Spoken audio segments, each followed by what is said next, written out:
Pernah nggak sih kalian kepikiran kalau rumah yang kalian tinggali itu bisa aja punya masa lalu kelam yang nggak pernah benar-benar hilang?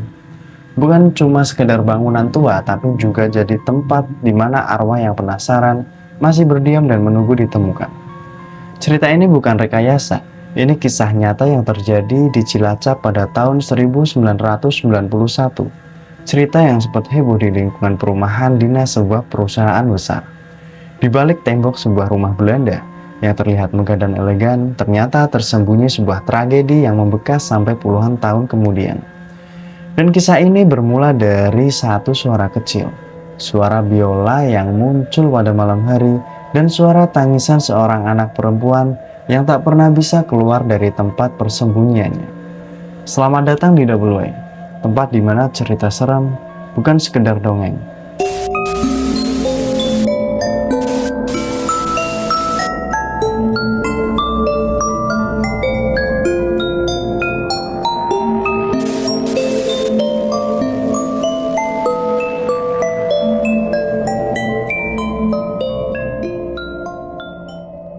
Jadi, cerita ini terjadi sekitar pada tahun 1991.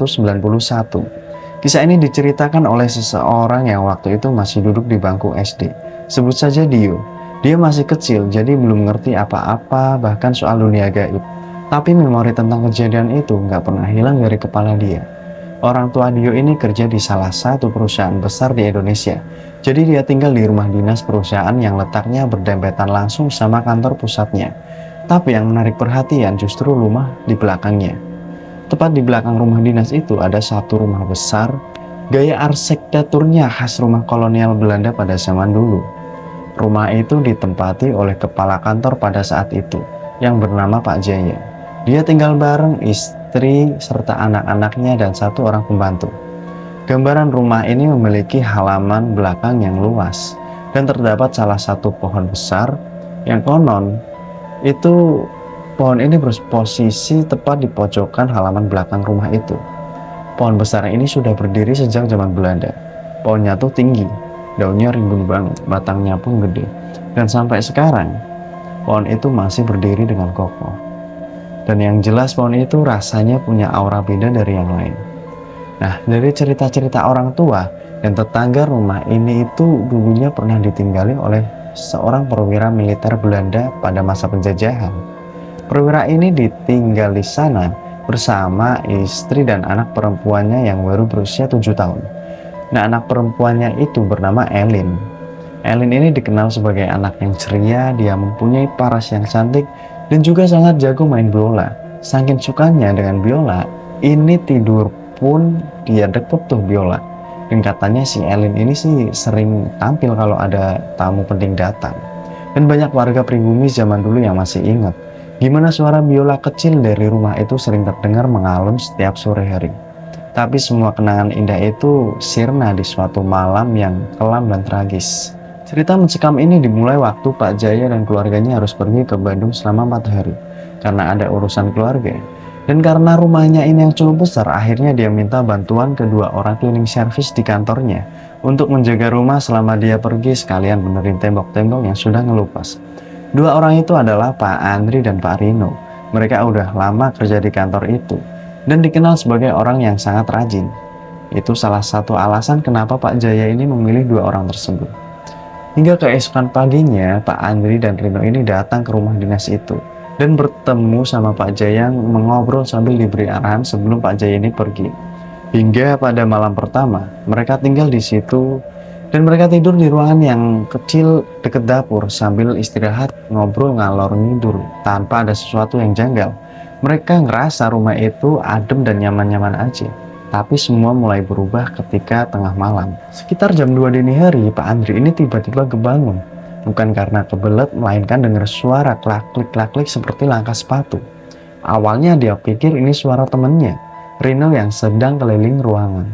Tapi begitu matanya terbuka, dia kaget karena Rino ini sedang tidur di sebelahnya. Dan dia melihat sosok tinggi besar, badannya tegap, pakai seragam militer zaman Belanda, lengkap dengan sepatu hitam yang mengkilap, berdiri mondar-mandir di sebuah ruang tamu. Pak Andri ini coba bangunin Rino tapi nggak bisa. Badannya tuh seperti kaku, tangannya nggak bisa gerak, dan suaranya pun seperti ketahan di tenggorokan. Dia cuma bisa ngeliatin sosok itu yang jalan pelan bolak-balik sambil nunduk, tanpa menengok ke arahnya. Sampai pada akhirnya, dia kebangun, tapi waktu sudah menunjukkan pagi hari. Ternyata semalaman Andri ini pingsan setelah kejadian itu. Dan dia menceritakan kejadian semalam kepada Rino bahwa itu bukan mimpi, tapi nyata. Rino tidak terlalu percaya dengan cerita Pak Andri ini, hingga pada malam kedua. Setelah kejadian aneh semalam, Andri ini mulai merasa was-was. Tapi karena belum ada kejadian yang lebih parah, mereka tetap tinggal dan kerja seperti biasa. Hingga sekitar jam 8 malam, mereka ngopi nih, santai-santai di teras belakang tanpa mengingat kejadian semalam. Namun tiba-tiba terdengar suara biola yang mengalun lembut dari kejauhan. Mereka saling pandang, karena TV yang ada di halaman itu padam. Dan setahu mereka nggak ada tetangga dekat yang bisa main bola. Akhirnya mereka telusuri suara itu, tapi nggak ketemu sumbernya. Pas sudah hampir 1 jam cari-cari, tiba-tiba suara itu hilang begitu saja. Mereka pikir mungkin ini halusinasi. Mereka pun lanjut ngopi-ngopinya tuh, hingga sampai jam 11 malam. Suara itu tiba-tiba muncul lagi, kali ini lebih keras. Mereka telusuri lagi tuh sumber suara itu, dan akhirnya ketemu. Percaya atau tidak, suaranya tuh berasal dari balik tembok di dapur lama. Tembok yang udah lama nggak dipakai. Dan karena sudah malam, akhirnya mereka sepakat besok pagi tembok itu harus dibuka. Nah, tiba nih keesokan paginya, mereka mulai ngebongkar bagian tembok belakang dapur yang merupakan sumber suara semalam. Dan di dalamnya ini mereka nemuin satu benda yang bikin mereka sempat bengong gitu. Sebuah biola kuno, penuh debu tapi masih utuh. Bentuknya tuh antik, khas seperti biola zaman dulu. Mereka langsung kepikiran, jangan-jangan ini sumber suara semalam. Tapi siapa yang naruh biola di balik tembok dan kenapa bisa bunyi? Mereka mutusin buat gak ngambil benda itu dulu, nunggu Pak Jaya pulang, biar bisa ditanya langsung. Sebenarnya itu ini biola milik siapa? Nah, lanjut ke malam ketiga nih, malam yang paling mencekam. Suara biola itu muncul lagi, tapi kali ini bukan hanya suara biola, melainkan disertai suara nyanyian anak kecil. Pelan, sendu, seperti lagu Nina Bubuk dalam bahasa Belanda. Pada jam 11 malam, mereka terbangun karena suara itu, dan mereka melihat seorang anak perempuan keluar dari kamar utama yang memiliki ciri-ciri rambutnya tuh pirang, matanya kosong, bajunya seperti anak Eropa dari abad lalu. Lalu anak perempuan ini berkata, "Viol, viol, viol." Tubuhnya tuh melayang dan wajahnya berubah. Menghitam, matanya merah, mulutnya sobek. Kali ini yang menyaksikan kejadian itu bukan hanya Pak Andri, tapi juga Rino. Yang pada akhirnya Rino pun percaya akan cerita Pak Andri saat malam itu. Sosok itu tiba-tiba menghilang tanpa ada jejak apapun. Dan mereka masih melongo dengan kejadian yang menimpa saat malam itu. Hingga mereka cuma bisa pasrah dan sepakat untuk tidak tidur lagi. Sampai akhirnya pagi datang.